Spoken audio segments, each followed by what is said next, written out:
Who cares? Let's tell them the truth. Don't give me, they're just living their truth. Let God be truth and every man a liar. In other words, if it doesn't come from this book, it's not true. Today, we talk about Tim Keller, his influence in the church, in the world, and even in me. Rest in glory, Pastor Tim Keller. Also, Elon Musk goes after George Soros and the media lose their minds. We have evidence that the Southern Baptist Convention is also dangling the semi-woke apple in front of its constituents, trying to sneak it in. And I share with you the behind-the-scenes elements pushing all of this crazy nonsense on our culture, from the halls of government to the entertainment industry to the sports stadiums and also the universities. Plus, did you know that Florida was dangerous for black people to visit? One prominent black resident in Florida has issued a warning to other blacks: do not travel to Florida. I kid you not. It's bizarro world every day. Welcome to your favorite night of the week, The Deep End on Tim Hatch Live. The Deep End. Every time the Deep End team gets together, I start with this question and I say, what's wrong with the world today? And I'm always shocked and amazed at just how much is going nuts.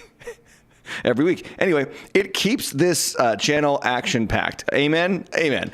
Deep End, Season 6, Episode 33. My name is Tim Hatch, and I'm so glad that you're here on the channel. If you would do me a favor and like the video, subscribe to the channel, and click that notification bell so that you can get notified on your smartphone device every time we go live. I would be sincerely appreciative of that. Thanks for being here Tuesday nights, 7:30, where we talk about news and culture and what's going on in the world. And to that end, we start with some sad news. Pastor Timothy Keller has passed from this life to the next. Pastor, author, theologian, husband, father, in the presence of God, in the presence of his Savior, Jesus Christ, right now. And I will never forget where I was when a pastor friend of mine asked a life-changing question. And the question was this: have you read Counterfeit Gods by Tim Keller? That was the question. Never heard of Tim Keller, never heard of the book Counterfeit Gods. Got a hold of the book. Back in those days, we used to have things called bookstores. Went into the bookstore, bought the book, brought it home. I remember where I was when I read the book. I was on the beaches of Newport, Rhode Island. And I swallowed that book in about 2 days. It was amazing. It was eye-opening. It was life-changing. It was given to me. Has this ever happened to you at a very necessary point in your life to have a trajectory change? And I can't tell you the influence that this man has had on my life. Tim Keller used to talk about how someone advised him to read everything that your favorite theologian ever read, and he decided to do that with C.S. Lewis. And it kind of inspired me to do that with Tim Keller. I have read almost everything that he has written, including most of his sermons, believe it or not.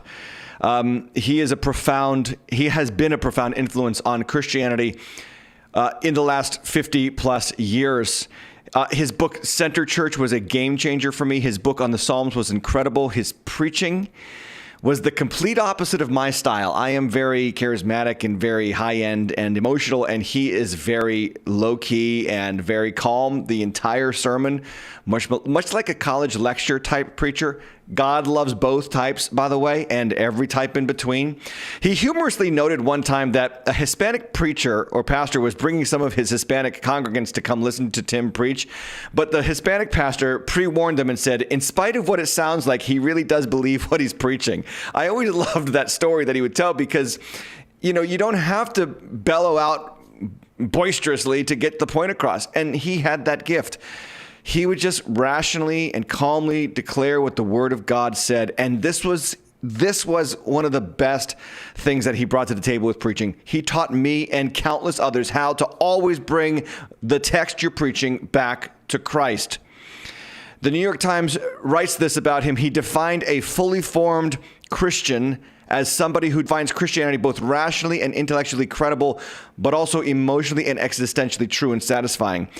And even in death, the New York Times honors him. This is Ross Douthat. He tweeted out this article from the New York Times. He didn't write the article, but in the tweet, Ross Douthat says, among many other achievements, Tim Keller spent an entire career in Christian ministry without having his public theological identity captured or subsumed by his partisan or ideological identity. An incredibly rare feat. Rest in peace. And I would say that is true. He did not become a tool of the right wing fundamentalist. He did not become a tool of the left-wing progressivists, even though he was Presbyterian, and there is a split down the Presbyterian middle over all of these social issues that we're going through. He stayed and remained firmly committed to biblical convictions, conservative social policies, and yet at the same time, a wide open heart to all kinds of people in his church. May God raise up many more preachers and teachers like him and pastors who follow in his footsteps. His son Michael tweeted out his last words, and I think his last words are so powerful. I'm ready to see Jesus. I'm ready to see Jesus. And then he passed from this life to the next. And he's in the presence of Jesus right now. Do you think about that? Like, think about how quick life comes at you and is over before you even realize. And I don't know if you ever really feel this way until you have children, because once you have children, life speeds up exponentially. And I look at my children as they are fully grown, almost all of them now, and it just went by so quick. Everybody tells you it goes by quick. You don't believe it when you're in it, but it does go by quick. And then who knows, whenever you go. And I would say, if we could just start this episode off with one admonition to you: be ready to see Jesus. Be ready to see Jesus. And Tim would be the first to tell you that it's nothing to do with what you've done. It's everything to do with what he's done for you. And belief on that is the central call in the Gospels to us. Belief on what Jesus has done for you. Some book recommendations. Counterfeit Gods, already mentioned. Read The Reason for God, Belief in an Age of Skepticism. Fabulous book. I actually handed that to some atheist friends of mine. And then Center Church, for pastors and Christian leaders out there. If you read Center Church, know that it is like an anthology. It's like a college textbook. And I actually use that for the curriculum in my leadership training program with the guys in my church. His books have been translated into 25 languages. He has sold an estimated 25 million copies of his book. His church, Redeemer Presbyterian in New York City, has branched off into several daughter congregations throughout the metropolitan area. He was an advisor for the last 5 years of his life to those churches, city to city. I think it's called City to City Church Planting Organization. Phenomenal man of God. Thank God for Tim Keller. May he rest in glory. I leave you with this tweet that he put out in 2021 when he received his cancer diagnosis, which I believe whenever it's pancreatic cancer, it's almost certainly a death sentence, unfortunately, at this point. But he tweeted out on the news of receiving that cancer diagnosis, quote, "It is endlessly comforting to have a God who is both infinitely more wise and more loving than I am. He has plenty of good reasons for everything he does and allows, and I cannot know. And therein is my hope and strength," end quote. What a way to approach the end of your life. What a way to approach the things that happen in your life that you don't like, including the madness that you see in the world. Now, to transition to the content of tonight's Deep End, I want to address something else that Tim Keller taught me as a pastor and as a minister and as a cultural surveyor. Pastors have to do this. You might not be aware of it, but we do have to look at culture, and we have to read it, and we have to talk about it. And far too many pastors are just ignoring culture. I have my views about culture. I probably disagree with even many pastors about culture and what I see in culture and my approach to teaching people about culture. We can disagree about our approach. My approach is my approach. It's not everybody's approach. But one thing that Tim Keller really taught me well through his books and writings and his speaking was the importance of the city. He was all about the city and reaching the city for Christ. He would always say that the city has more per capita space of the image of God in it than any other area of the world, right? Because there's more people in the city. So you have more image of God representation in the city than anywhere else. So don't hate the city, love the city. But he would teach this, that the city is also important because it influences everything else. The values, the ideologies, the issues happening in the city now, they flow outward to the suburbs and then eventually the rural towns. And you think about how God ordained for Tim Keller to influence an entire generation. He went to New York in 1989 to plant Redeemer Presbyterian Church. Everybody said it was a suicide mission, a church planting suicide mission. He went anyway. And he worked hard and struggled for years before he saw fruit. And he did see fruit. But here's the thing about him. That God allowed him to prepare an entire generation to go through what we're going through right now with our wrestling around these cultural crazy moments, because Tim was there in the 1990s. And what was happening in the cities in the 1990s has trickled out finally to the suburbs and to the towns. All of these things that we're wrestling with, homosexuality and Christianity, how are we going to get along?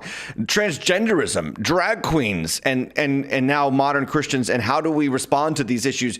Abortion, and how do we take on these issues from a Christian worldview? And how do we talk to our neighbors about them with compassion and grace? Tim was dealing with that in the city in the 1990s. And so even when you read or hear his messages from those days, they are so modern and relevant because the cultural influence of the city has trickled out to these towns and the suburbs now, and pastors like me who are in the towns and suburbs. We've got tools now because of the influence of Tim Keller. So a tremendous blessing. I'm thankful for his life, and I can't say enough about it. Thank God for what he has done for the church. Anyway, let's get into the show. I'm going to do a segment called Pastor Reacts.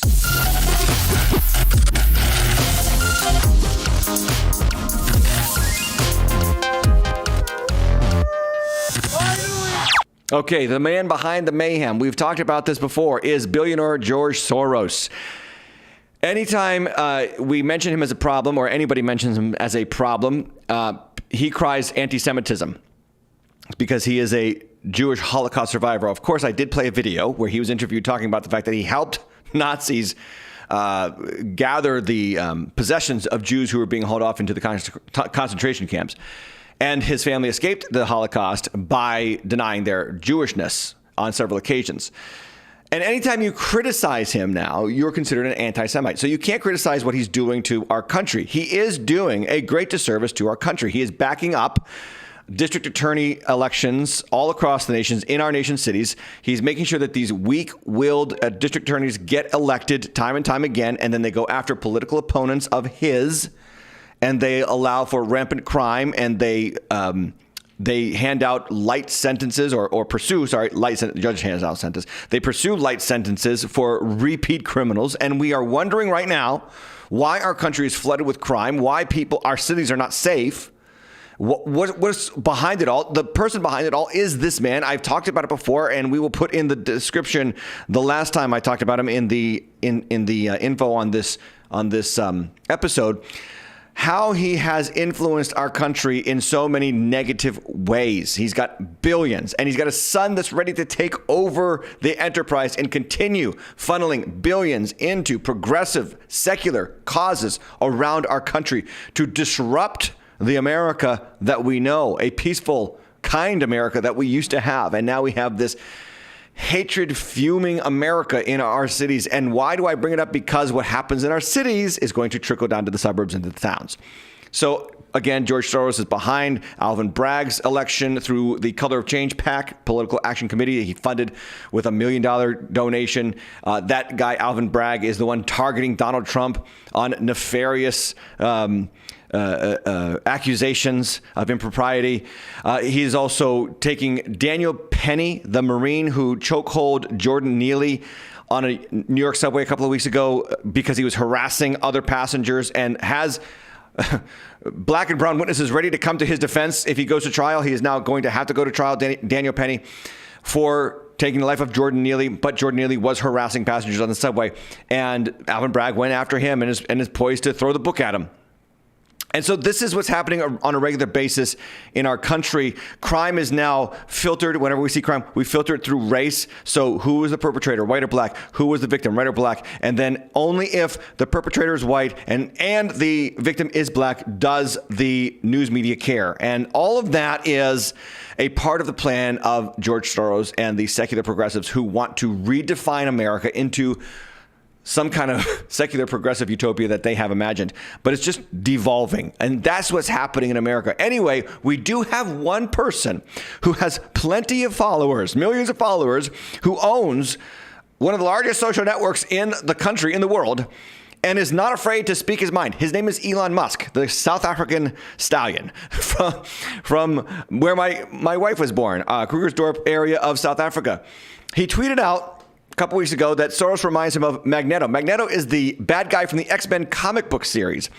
And when a Twitter user defended Soros as having good intentions and criticized Musk for this response, Musk responded by saying, "You assume that they are good intentions. They are not. He wants to erode the very fabric of civilization. Soros hates humanity," end quote. Well, the news media literally lost their mind over this statement by Elon Musk because their job is to protect Soros at all costs. Why? Probably because they're in his back pocket. And so he went on CNBC and was interviewed about his statements and his tweets, which tend to rile the political left and the media industry of our country. And he was asked the question about his opinions and costing Tesla and himself billions of dollars and bringing his stock price down, and on and on and on it goes. And don't you regret it? Watch his response. I get chills when I hear the end of this video, and you will too. Love his response. Check it out. How do you make a choice? You don't see, I mean, in terms of when you're going to engage. I mean, for example, even today, Elon, you tweeted this thing about George Soros. Well, I'm looking for it because I want to make sure I quote it properly. But I mean, you know what you wrote. But you basically. I think it reminds me of Magneto. This is like, calm down, people. This is not like made a pedal case out of it. You also you said he wants to erode the very fabric of civilization, and Soros hates humanity. Like, when you do something like that, do you? Yeah, I think that's true. That's my opinion. Okay, but why share it? Why share it? Especially, why share it when people who buy Teslas may not agree with you, advertisers on Twitter may not agree with you?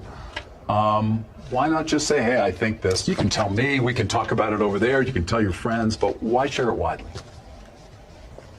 I mean, this is freedom of speech. I'm allowed to say what I want. You absolutely are, but I'm trying to understand why you do, because you have to know it's it puts you in the middle of the partisan divide in the country. It makes you a lightning rod for criticism. I mean, do you like that? People today are saying he's an anti-Semite. I don't think you are. No, I'm definitely not. I'm like a pro-Semite, if anything. I believe that probably is the case. Yes. But why would you even introduce the idea then that would be the case? I mean, listen, we don't want to make this a George Soros interview. No, God, no. I don't want to at all. But what I'm trying, even came up though in the annual meeting. I mean, do your tweets hurt the company? Are there Tesla owners who say, I don't agree with his political position and I know it because he shares so much of it?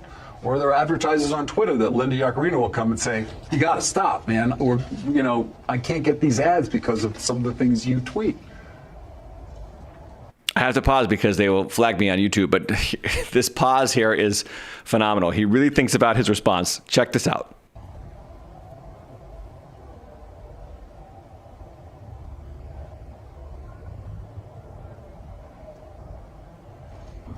I'm reminded of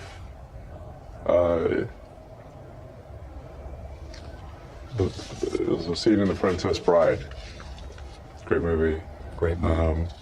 Princess Bride, he said. Have you seen that? It's a phenomenal movie. Anyway, remember Inigo Montoya? Where he confronts the person who killed his father. And he says,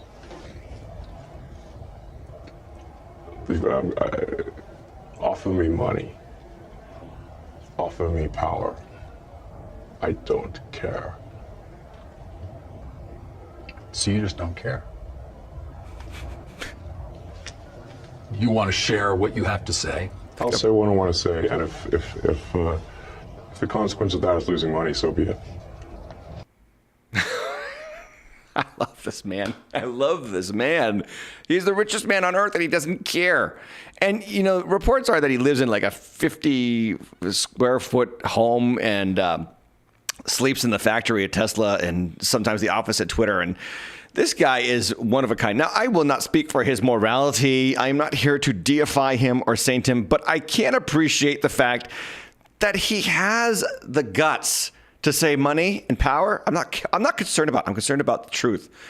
Would that the church said the same thing? Would that preachers said the same thing and decided, I don't care about Instagram followers and I don't care about likes and I don't care about how big my church is. I'm going to tell people the truth and let the chips fall where they may. Because our country's falling apart and our cities are falling apart, and what happens in the cities is going to trickle down to the suburbs and the town. And that brings me to ridiculous news. Ridiculous. Nothing wrong with those secular progressive values, people. Nothing at all. The Daily Mail reporting the USPS has stopped delivering mail to an entire city zip code in Seattle this month. Around 900 residents in the 98118 zip code did not receive their mail as delivery services were halted due to mail theft and equipment security concerns. They were told to pick up their mail from the local post office, stood in long queues up to an hour while delivery services were paused for a week before they lifted the ban on Tuesday. So this is what's happening in our very wonderful cities, is now the mail is going to stop at certain times because there's so much rampant crime, out of control theft happening in the city. And to that end, there is a new Batman in the city of Seattle. Does he dress in black? No. Does he fight crime at night? No. Does he assist law enforcement in detaining bad guys? No. No, this Batman walks around in the middle of Seattle shirtless in broad daylight with a bat and attacks Seattle police cruisers. Watch.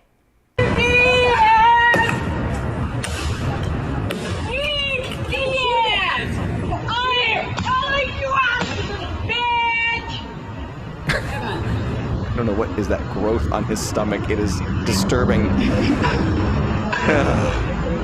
Anyway, the police officer calls him over, and on it goes. This is the modern American city. This is the George Soros utopia that we are headed for.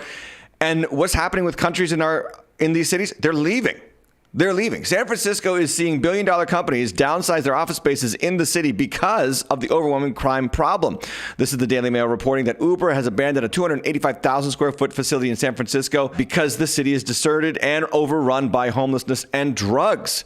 In March, Pinterest announced closures of 2 offices.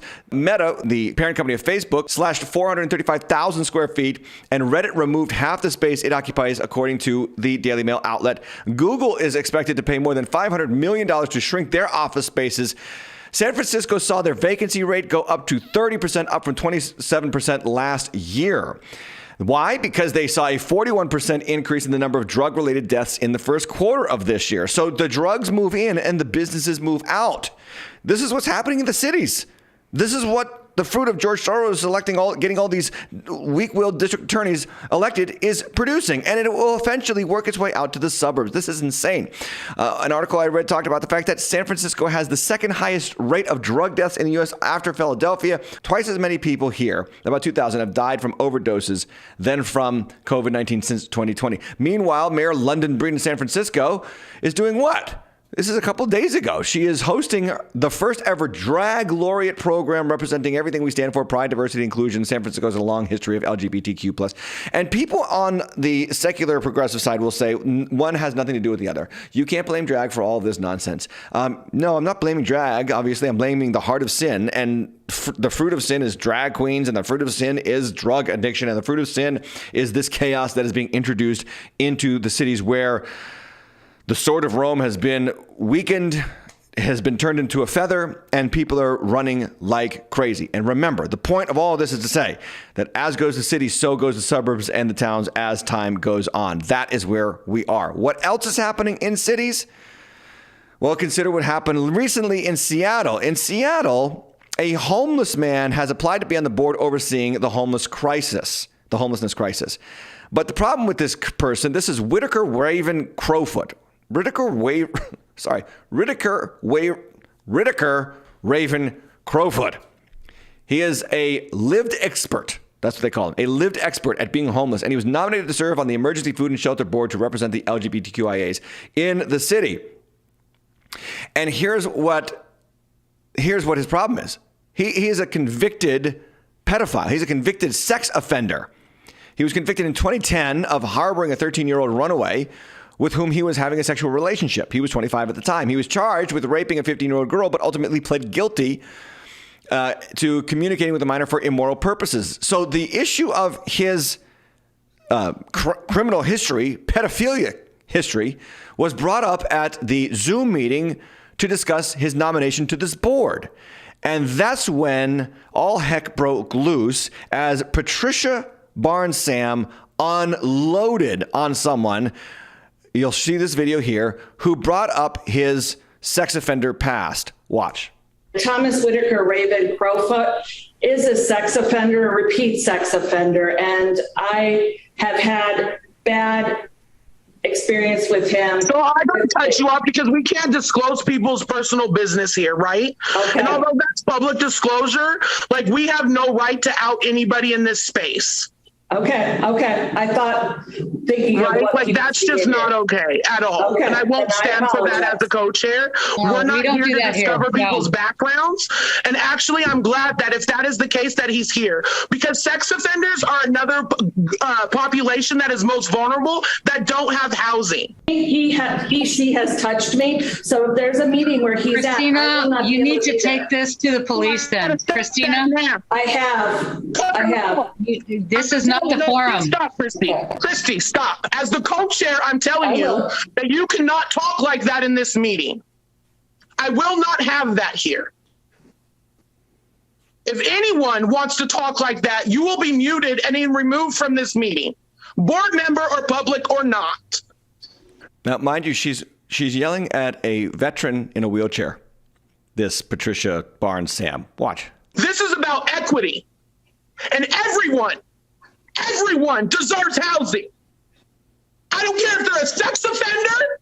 I don't care if they're black. I don't care if they're indigenous. I don't care if they're a criminal. I don't care if they're coming out of jail, prison. Everyone deserves housing. I wonder how black and indigenous people feel being lumped in with sex offenders and criminals in that statement.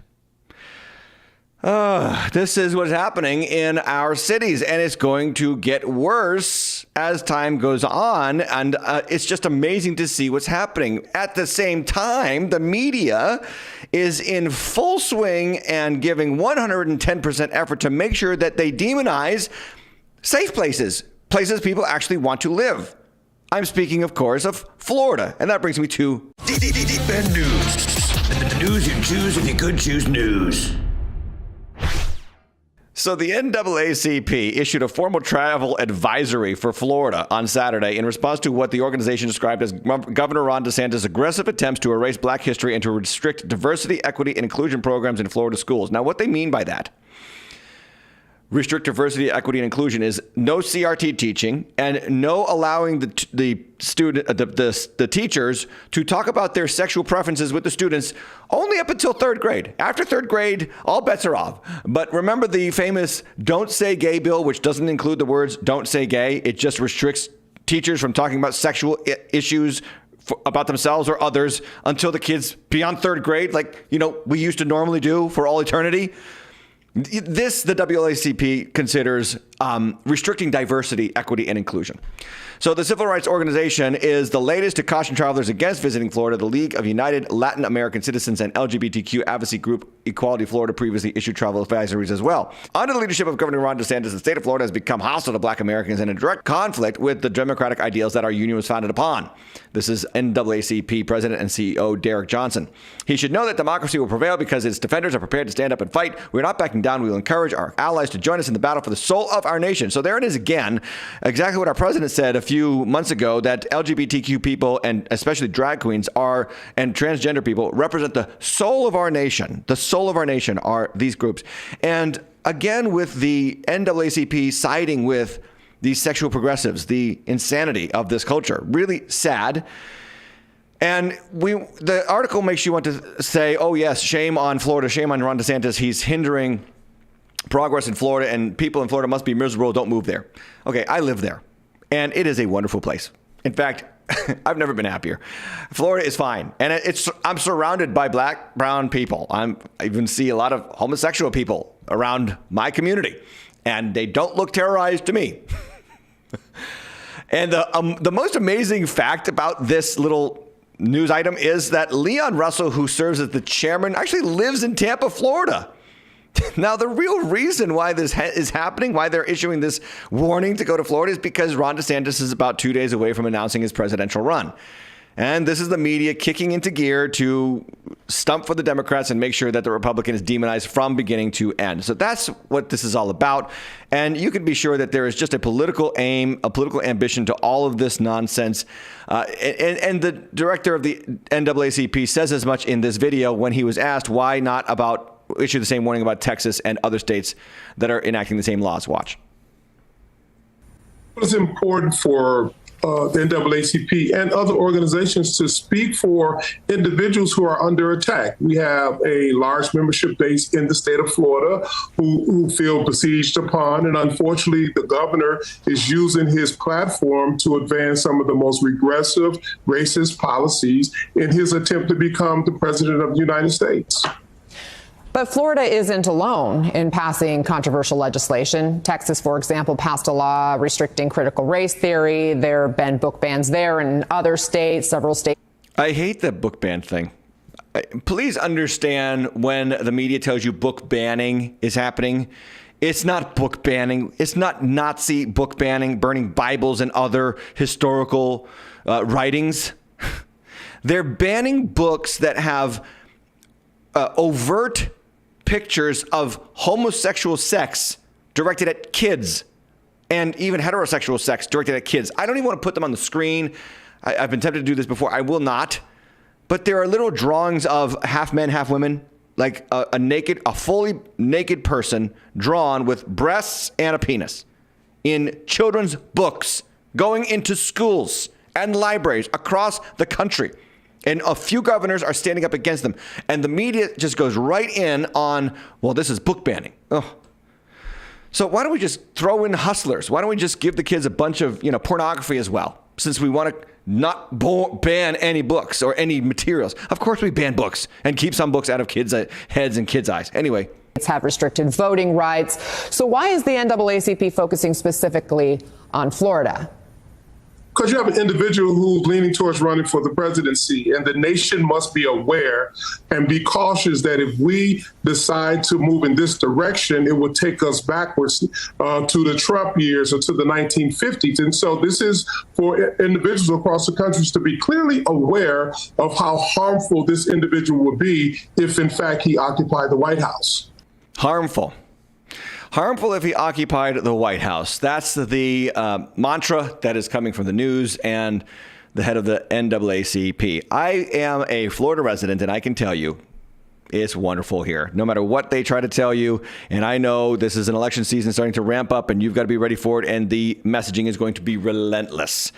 There's a reason why 900 people are moving into the state of Florida per day. Yes, per day. I remember when I was moving here, I was watching the moving trucks all coming with me in the same direction. I think on a 1,200-mile road trip, I saw one moving truck moving north. Every other moving truck was going south. If it's so hideous, why does everybody want to move in? Just like our country. If our country is so racist and so white supremacist and so evil, why are all the illegals flooding the border? Why are we so bad that so many people want to leave their home and comfort and come here, even if it takes illegality to do it? Anyway, that's the news. I want to do a follow-up segment because it seems that the Southern Baptist Convention has embraced semi-wokeism, or at least right now are embracing semi-wokeism with a speaker that they have slated to speak at their annual or biannual conference coming up in July. So let's do a follow-up segment. The deep in follow-up. The nation's largest Protestant denomination, the Southern Baptists, might be dealing with the problem of going semi-woke. And the reason why is because at one of their women's conferences, the speaker talked about gay people who can stay married after they get saved because God hates divorce. This is the Andy Wood take, new pastor of Saddleback Church, who took over for Rick Warren a couple months ago. Yes, if you're homosexual and you come to Christ, stay married because after all, God hates divorce. He hates divorce from real marriages. Are we clear about that? Like, is this hard to understand? So this woman is Rachel Gilson. She is a campus minister in Boston, Massachusetts for a university there. I don't know which one, but she is speaking to pastor wives in this video on the issue of homosexuals and those who come to Christ. It should be noted that Gilson was a lesbian who came to Christ, has renounced the lesbian lifestyle, amen, but still admits that the feelings and the attraction can still reside within the Christian even if they are saved. Now she is invited to be a speaker at the upcoming SBC conference this summer, and people dug up these concerning statements that she made from previous events. Watch the video. I don't know your parents, I'm not going to speak too particularly into it, right? But as we think about the question of people in a same-sex marriage who maybe come to know the Lord, this is a real situation that I've encountered in my life. I met a woman recently in St. Louis who was actually she was in a marriage to a woman and was processing what to do because she had come to the Lord, but her wife hadn't. We need to recognize in this situation, right, that these are some very tender things. And if we just walk around being like, I've got some great ideas, like, you don't know anything. You don't know anything about what this relationship has been like, the joys that it's provided, the heaviness it's provided. Like, we never approach these situations with swagger. That doesn't make sense to me. With swagger. It's either tender or swagger. Which one's it going to be? Rachel Gilson. Anyway, further on in this video, in this talk, she says the following. Watch this. Out what's going on. I do think that it's pretty normal for someone who comes to Christ to see, oh, this isn't the way God designed to use my sexuality. They don't have to negate all the good things that they've experienced with the person that they've been in a relationship with to recognize that God says something else about sexuality. They might end up making a very big cost. I mean, I've known some people who decide to stay in that relationship legally, but to live celibately. Huh? To break off having sex. That has happened with some couples who both come to Christ. That sounds like the single people in our church who are shacked up and living together, not married, who say, well, we moved into separate bedrooms and we're not having sex. Give me a break. Do these people understand the human condition at all? I've known some couples where one person came to Christ and decided that in order to honor the Lord, he needed to be celibate, and his husband decided to leave him. I mean, Paul talks about this reality in 1 Corinthians 7. Sometimes if a spouse comes to know the Lord, the other spouse can't abide it and they leave, and then that person is free. But sometimes it will mean getting a divorce. God hates divorce. He does. It breaks that image of marriage just as surely as anything else. What's interesting is, though God hates it, it is still sometimes allowed in the context of a broken world.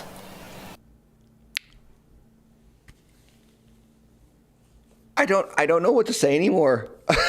And I wouldn't care about Rachel Gilson and what she says if it were not for the fact that she is slated to speak at an SBC national conference, the largest Protestant denomination in the country. How do you say that homosexuals who get divorced is breaking the what? The image of marriage that represents Christ in the church? It does not. Homosexual marriage represents the exact opposite of the picture of Christ in the church. Christ is bridegroom. Church is bride, male and female. And the physicality of male and female marriage is meant to fit them together physically and emotionally and spiritually so that they are one, just as we are one in God in Christ Jesus. This is insanity, and I can't believe the confidence with which she spouts this insanity to pastors' wives, and they all sit there and they just listen to it. In another video circulating on the internet, because once you've been ratioed on Twitter, it just starts to snowball. And here she talks about how same-sex attraction really isn't that big of a deal. Watch. The Bible holds forth, and God is very clever, right? His word says, hey, there are two equal ways to faithfully wear your sexuality in the world. You can be faithfully single, or you can be faithfully married under my definition of marriage. And to live in either of those, you could be attracted to men or women or both or neither or potted plants. It doesn't, your attractional patterns don't hold you back from having access to God's Spirit in order to live faithfully. And I find that incredibly freeing. Good Lord. Your attractional patterns don't hold you back. Yes, they do. It's called desire. It's called lust. Jesus said, if you look lustfully, you've already committed adultery in your heart. Sin is not something that you do. It's something that you feel and something that you desire first. It starts there. Then it becomes something that you do. But if we keep what we're doing, what this person is doing, and what is regularly happening in churches across the country is we're backtracking. We're on our heels, moving backwards, saying, yeah, we don't want to offend, we don't want to offend, we don't want to offend. And we keep saying these things that sound really attractive to non-believers so as to somehow trick them into becoming believers. Man, you don't see that at all in Scripture. When people became believers, they left things. They left houses. They left homes. They left desires. They left plans. Remember when Jesus goes to Zacchaeus' house and salvation comes to the house, and Zacchaeus stands up and says, I give back everybody that I've ripped off, and I'm going to pay back fourfold, and half my goods I give to the poor. Jesus doesn't say, whoa. It's a process. It's tender. And, we don't take your time and let's see how God eventually leads you to obedience. No, there was action. Discipleship produces action. And I fear that again and again and again, the church fails to just speak the truth. Just speak the truth. Get to the point where you are Elon Musk and you say with confidence. Offer me money. Offer me money. Yes. Offer me power. Power to promise me that. All that I have and more. I don't care. Just speak the truth. Stop changing how we address sin because the culture is comfy with that sin. Say it. Say it calmly. Say it firmly. Say it plainly. Don't say it nastily. I've talked about this before on the channel, but Vodi Bakken does a great treatment of this issue where he sees young pastors getting up there and talking about, well, I love homosexual people and I got nothing against homosexual people. And some of my best friends are homosexuals. And so let me talk about how the Bible addresses homosexuality. And we don't do that with any other sin. We don't do that with adultery. We don't do that with drug abuse. We don't do that with pedophilia. We don't do it with nothing else except homosexuality. Why? Because the world has shaped the church far more than the church has shaped the world. We've got to get to a point where we do not care. We do not care what people say because these things matter and they're worth standing up for and speaking out about. And to have the courage that Elon Musk has, who is not even a believer, to say things truthfully. But why does it keep happening? We have to talk about that. Why does this kind of thing keep happening? Where you have Dylan Mulvaney, a man pretending to be a girl advertising for Bud Light. You have Ford putting out a very gay Raptor. A very gay Raptor. This is a Ford truck wrapped in the gay pride colors, or the LGBTQIA pride colors. And then you have this Adidas ad with a man with a bulge in a lady's bathing suit advertising for Adidas. Who is buying this garbage? Who are they appealing to? Who are they going after in these advertisements? I am mystified. I really am. And then, of course, this was yesterday. The Google Doodle featured a homosexual indigenous person. This is yesterday, May 22nd. So forget Pride Month. We're days away from Pride Month. Oh, just prepare yourself for the deluge coming. We've now entered into Pride season and coming soon, Pride year, and then just Pride decade, and then just Pride life. Everything's Pride. Well, what's going on is called woke capitalism. And I want to do a deep end investigation here, or let's do, deep end OPD on woke capitalism.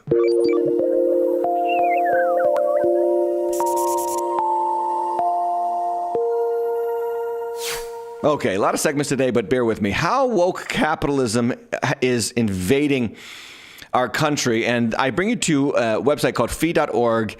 And this article, How Corporate America Got Woke, a review of the dictatorship of woke capital.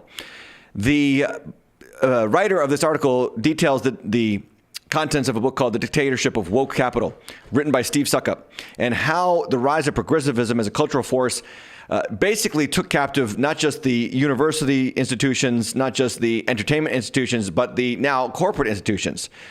Corporate America used to be very conservative, very, very family friendly. Disney used to have a Christian day. Now it has an LGBTQIA week and celebration. Disney used to put out family-friendly entertainment. Now it puts out aggressive, agenda-driven, progressive sexual content for kids. How did we get there? And this article is phenomenal. I encourage you to read it yourself. I will give you some highlights. He says, how did corporate America, long considered to be one of the most conservative American institutions, become a lead protagonist in a culture war over all manner of progressive activism? We now have a routine spectacle of corporate social responsibility seminars and environmental, social, and governance, that's the ESG stuff I talk about a lot, conferences where widget makers of all kinds commit to promoting climate activism, identity politics, union labor, and sundry of other causes. Somehow, selling an honest product at a fair price seems like a secondary concern in a corporate America increasingly focused on an array of stakeholders with such diffuse boundaries as the local community, the global environment, and society at large. How did we get here? Finance professional and political analyst Steve Suckup gives a fascinating and in-depth answer in his disquisition on modern politicized investing, the dictatorship of woke capital. The first half of Suckup's book is a high-intensity sprint through about a century and a half of intellectual history that name-checks everyone from Adam Smith and Karl Marx to Woodrow Wilson, Theodore Adorno, Saul Alinsky, and Milton Friedman. In Suckup's telling, the shift began when Johns Hopkins University was founded in the image of Germany's Heidelberg University in the late 19th century, and progressive political theory began to grow in popularity in the United States. The same trends later accelerated when a new generation of continental Marxism hit the U.S. in the mid-20th century. These developments brought about a revolution in how left-leaning theorists viewed the functions of government and other large institutions like corporations. First, in the progressive view, neither the old aristocracy nor the liberal democracy were equipped to achieve the necessary goals of society. Rather, a professionally, listen to this, educated elite of administrators and bureaucrats was needed. This was the progressivism of theorists like Woodrow Wilson, Herbert Crowley, and John Dewey. They carved out a large realm of governmental authority for administrators, but still considered their role to be outside of politics itself. Eventually, however, political scientists and management experts, led by academics like Syracuse University's Dwight Waldo, decided that expertly implementing democratically chosen policies was no longer enough. A subsequent generation of experts would be expected to substitute their own ethical and philosophical standards for those supported by voters. So there you have it right there. The elevation of the expert class, the elite class, in cooperation with some kind of quasi-social Marxism and ruling aristocracy coming to America to rewrite the script of what it means to be part of this country. The article goes on and says this, quote, public servants should become active, informed, political savvy agents of change. This is the recipe for what critics of big government have come to call a permanent governing class, civil servants with effective lifetime tenure, aka Dr. Fauci, collaborating with like-minded activists outside of government who place their own judgment ahead of that of the voters and their elected representatives, aka London Breed, and a host of other governors, mayors, senators, and congresspersons who push this agenda upon you, regardless of whether you like it or not. Now, he says this in the article, the second half of the dictatorship of woke capital catalogs a series of controversial activist campaigns by some of the biggest names of Wall Street, Apple, Disney, and Amazon. The issues are varied, but the overall trend is nonetheless worrying. Rather than concentrating on what they know best and staying neutral in the cultural wars, major companies have hitched their brands to one side of a contentious political divide. The verdict on whether this will ultimately be good for business is still very much uncertain. And if you ask Bud Light and Anheuser-Busch right now, it was not a good idea. Why am I sharing this with you? Because you have to understand what is happening is programmed. I call it the woke mind virus. It is intentional and deliberate. There is an elite ruling class in cahoots with the permanent governmental class, the bureaucracy, some people call the deep state, which is influencing universities and influencing corporations and media and entertainment so that at all angles you are getting indoctrinated, whether you realize it or not. Of course, the universities and the governments are influencing this. This is all part of a program, and now they have finally won that last area that they wanted, corporate alignment. That's where the big dollars are, so they can fund this and rinse and repeat this into your children, into your kids, into your teens, into you. And I say that all that to say this: there's one last man standing, the biblical Christian. One last remaining line of defense. Isn't it amazing? There's one area. Biblical Christianity has not yet fallen for this. But when you see the SBC, when you see what's happening now and has been happening in the United Methodist Church for years, what's happening in churches that were bastions of evangelicalism, such as Andy Stanley's North Point and Saddleback Church in Lake Forest, California, when you see this departure from biblical Christianity, when you see this flirtation with the woke mind virus, it is disconcerting. And a great schism, I believe, is coming to the evangelical church and the evangelical subculture. As we've talked about even with Christian artists from last week when we talked about Lauren Daigle and Phil Vischer of VeggieTales fame. This is going to continue to crack. The crack has been happening for some time. I would even date one of the great fissures of the crack was the death of George Floyd, where we have seen the line drawn, and it is amazing to see how many Christians are just capitulating to the cultural dictates of the day. And again, we need to get back to our roots and say, as Paul and Peter and John and James said, we will say what we want and we don't care what you say. I don't care. There's more to all of this, again, not just in the corporate America, but also in the sports and entertainment industry. News out of LA, the Dodgers had disinvited an LGBTQIA group from their Pride Night. The group was the Sisters of Perpetual Indulgence. This is a drag group that specializes in mocking Catholics.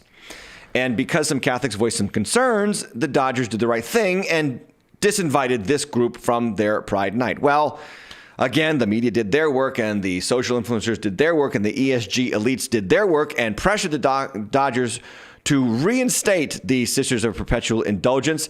And they wrote an apology to the Sisters of Perpetual Indulgence. Yes, a sports team, a baseball team, wrote an apology to men who dress like nuns and call themselves the Sisters of Perpetual Indulgences, and now have re-invited them back into the fold on their Pride Night.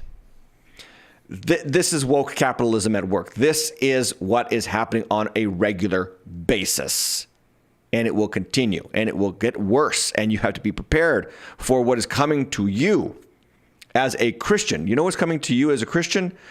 This is coming to you, a lack of personal freedom.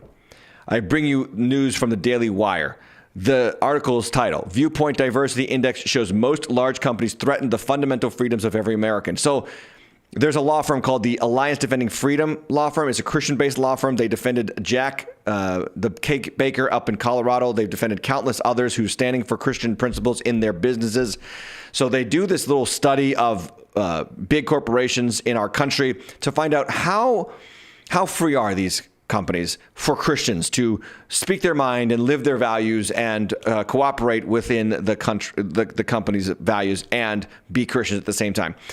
They found out that of the 75 major corporations evaluated in this year's business index, only 2 scored over 25% out of 100% possible in their respect for speech and religion.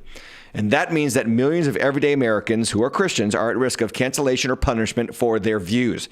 And I get these questions in. In fact, I've got a question right now in the 10 questions queue that people who are Christians in the secular environments are getting increased pressure upon them to capitulate their Christian views for the sake of this ESG secular progressive agenda. This is the 1984 that George Orwell talked about. The party decides what you think, what you believe, and what you say. Think about this article. 75 major corporations, only 2 scored 25% out of 100% on respect for speech and religion.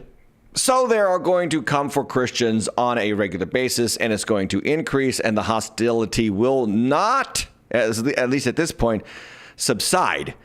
We need to pray for revival. We need to get serious about our faith. We need to stand strong. Jesus said, "They that endure to the end will be saved." And there are some people who are willing to fight the good fight on a host of issues who are truly Christians. One of them is named Jim Caviezel. He's got a movie coming out, and that brings me to this segment of Pastor Recommends.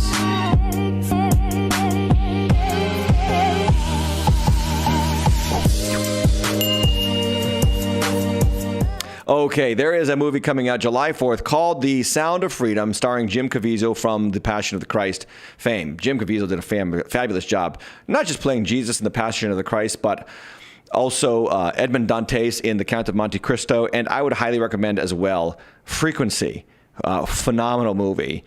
I love that movie. It should get a lot more acclaim, but it doesn't. Anyway, this movie is about the story of a man named Tim Ballard. He is a former operative who quit his job as a special agent with Homeland Security to become a vigilante that embarked on a dangerous mission to rescue children from the cartels and human traffickers in Latin America. Now, news from the Daily Signal finds that GOP lawmakers are pressing the Biden administration right now on the whereabouts of 85,000 migrant children. This is the cost of open borders right here. 85,000 missing children from the open borders of our country right now. When this official, whose name is Robin Dunn Marcos, was questioned by Congress on the status of those 85,000 children, the number that comes from the New York Times, she basically fell over herself, not knowing how to answer. Watch. So could the 85,000 number be right that the New York Times says? We don't know where 85,000 unaccompanied minors wound up? We do not track or monitor. The answer is no. There are 85,000 kids who came across the border. We don't know. Is that right? Apparently it is. ORR works within the statutes and authorities and resources provided. Okay, well, we'll take that to mean we don't know where they are. These people are not smart. These people are not smart, and stupid people vote them into power. Honest to goodness. How can you not answer that question? The New York Times reports 85,000 children have been stolen as they've come across the border, the southern border of the United States. And it doesn't matter. Now, remember when the news media blew up over the cages that were built for these kids to house them? And then they blamed Trump for the cages, even though Obama built the cages. Remember that? That was a huge political issue. And now the cages aren't there, but the kids aren't there either now. And sex traffickers are stealing them, which brings me again to this movie that Jim Caviezel is starring in and coming out July 4th, The Sound of Freedom. I would encourage you to go watch it. And the reason why I want you not to just watch it, but pre-order tickets for it is because Jim is asking for people to do this so that the film gets into as many theaters as possible. Here he is on an interview with Steve Bannon talking about that very thing. Very quickly, the movie opens over the July 4th weekend to send a message. 2 million children, 2 million tickets. Jim Caviezel. Thank you, Steve. Well, it is very vital that we sell these tickets now. Many people think, I'll wait until July 4th. Well, we may not be in a lot of the theaters. We'll be in a lot, but not as many as we'd like to. And we have the capability of filling up the churches. I've seen it, the theaters, because I've seen the churches do it overnight. I'm pleading for my fellow countrymen to wake up to what is going on with what's happening to our children. Steve,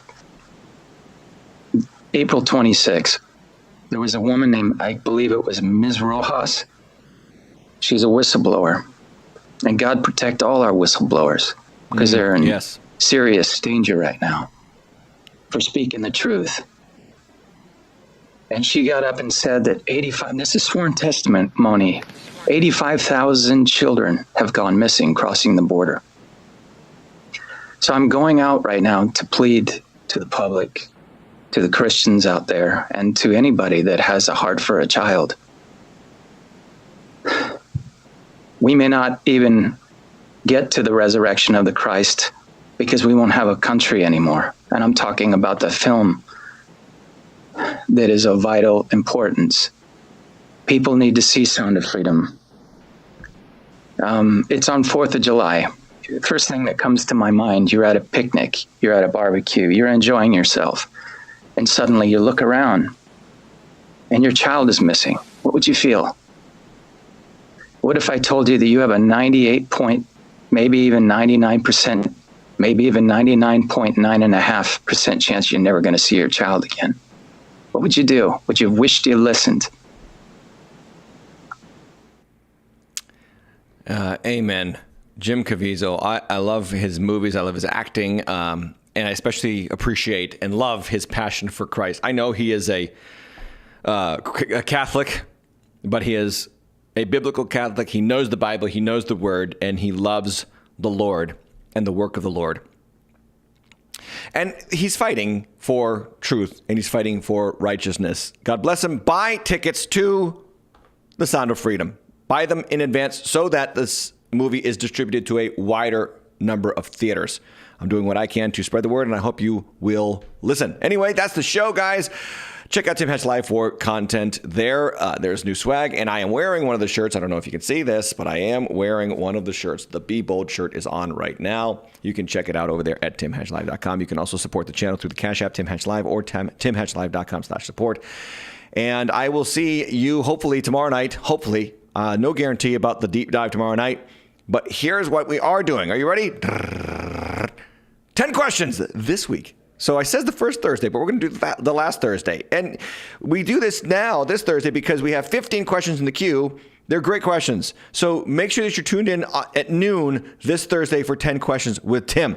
Other than that, what can I say? But fight the good fight, because as I said at the beginning, the world is crazy. Lots of things wrong. And we know that it's being programmed to be wrong by higher power people. But we know the one who is higher than those powers. And he's for us. And if he is for us, who can be against us? Have a great night.